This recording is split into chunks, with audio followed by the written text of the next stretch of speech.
Taste the rainbow coming in onto Chris. It looks like they're going to be able to go down in the turret as well, and they didn't even lose their mid. Oh, that cell division, such a strong. Oh, oh God, no!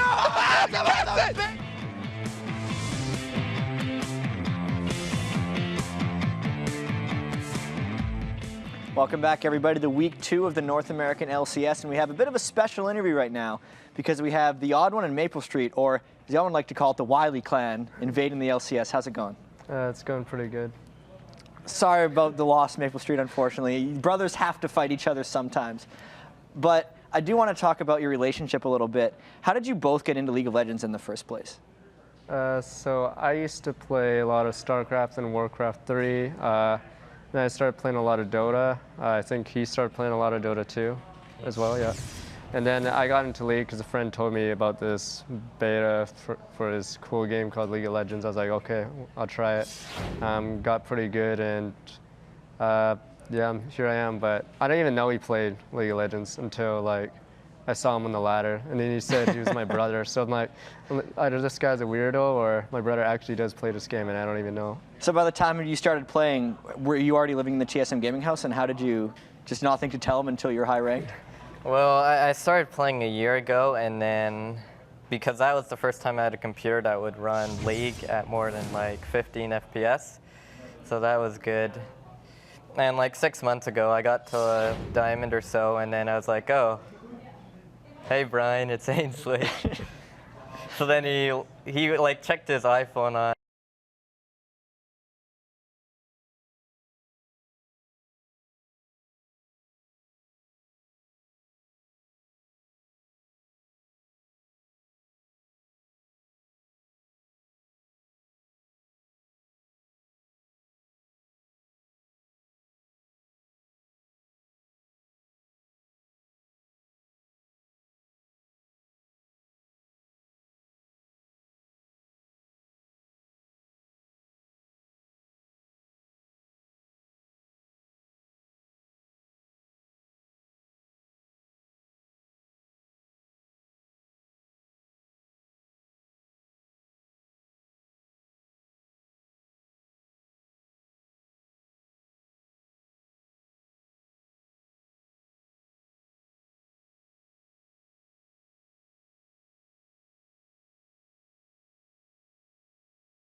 I grew up with like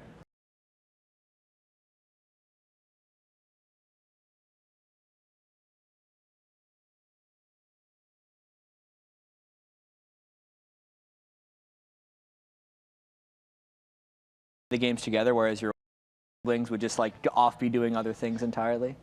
Or were you just individually playing games? We were more competing to get on the computer, and I'd be like bratty about it, so I'd always want to go on the computer. Yeah, that was another issue. We only had one computer, so we could never actually play with each other. So it would just be one person on it, then it's like my turn's up, then you'd go on it, play whatever game. Like sometimes we'd play the same games, and usually that would happen. Like I'd play StarCraft, he'd play StarCraft, I'd play Dota, he'd play Dota, and then now that we're both in different houses, we both can play League at the same time. Yeah, you no longer have the console wars going on because you're both on professional teams. Do you find yourselves now having kind of a better relationship, or is it still adversarial because you're competing against each other in the LCS? I don't think it's that adversarial. Like, we're both hoping we make it big, so I feel like at the end of the day, we're still really good friends always. Yeah, like, I don't really care who the opponent is because I just want to win. I want to go to Worlds and just win it there. So it doesn't really matter who the opponent is, but it's really nice that you can basically share some of the experiences I've been having ever since I went into the gaming house like a couple of years ago. Well, thank you very much. The odd one from TSM Snapdragon and Maple Street from Velocity Esports, the brothers, the new brothers actually in the North American LCS, the Wyllie clan as I like to talk about. But we still have much more to come today. We have 2 more games in the North American LCS, but first we have Freak over on the Telestrator to break down some plays. Thanks very much, Jatt. And I wanted to break down a battle between Cloud9 and Counterlogic Gaming. This is the game-winning fight for CLG. And the crazy thing is this is a 4v5 battle. Prior to this fight, Chouster got caught out and killed.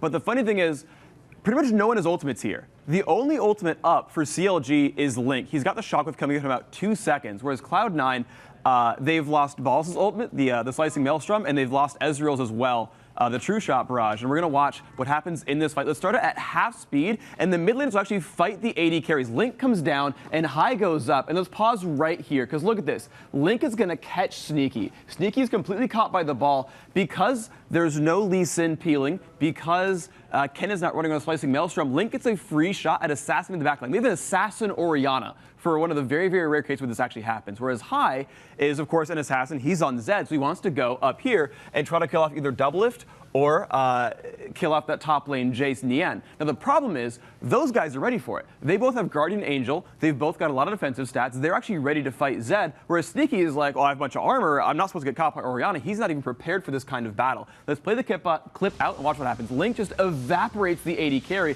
whereas High goes like, oh, they have GA, and just gets caught out and is completely evaporated at this point. Big Fat gets away from the fight, peels for the team very well, and Devil just gets to chase down Balls and pick up a really, really easy kill at the end of that one, chasing him down to the Golem buff. So when the mid laners can catch up to the back line and actually burst them out, the ones that are prepared for that damage tend to have a much better job of it. And CLG won a very, very important 4v5 fight and won the game because of that. But of course, we have more games here coming today. Let's send it back to you guys at the desk.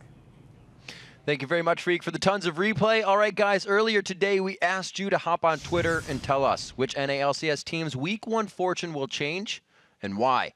Here's what you had to say after. We've got at Cam Deserter. He says, Curse's luck should start turning. They're a solid team and just need to warm up with Edward. All right, so Brett says, Stromberg. I think that Dignitas will come around, most likely because they tend to really focus on what they did wrong and change it. Yeah, they definitely have to change something. So CLG already. So there's changes for the first as well. Chris Edward, they're kind of changing in as well. And then Dignitas is kind of showing a bit of the, I'd say, Season 2 falters where they were like, this is the closeout game part, but all the doors are locked kind of thing. All right, we have CLG Superfan saying, whoa, I wonder where this one's going. CLG's fortune will change the most because Nian's prowess in the top lane is exponentially increasing each week. And that is actually true because we actually just saw Nian himself do quite well on his Jace play. Yeah, he definitely got beat in lane, though. So he's got a lot of work still to do in the solo lane play. But their team game and their end game team comp, they were able to come out with the win. So I'm sure that CLG super fan is happy right now. Absolutely. So keep hit us up with those answers. We're at LOL Esports, and make sure to use the hashtag LCS. We won't read it if you don't. Just kidding. And remember, the LCS is going strong all weekend long. The second week of the European LCS will kick off live from Mother Russia on Friday. The games begin with the challengers, Instruments of Surrender and Only Gragas, battling in the regional CIS championship. Then the EU LCS matches start with Ninjas in Pajamas taking on Fnatic. The European action will go live at 3 a.m. Pacific and 12 p.m. Central European time from the MDM Palace in Moscow. And today in North America, we still have 2 more games to go. Up first, Cursed and the Thresh Prince of Las Vegas look to try and get revenge on the Vulcan Bulgarian gangster for their Week 1 loss. And then Team Coast looks to make it 2 wins in 2 weeks against Scar and Dignitas. So stick around because one does not simply turn off the North American LCS summer split when there's still 2 games to go. So don't touch that browser.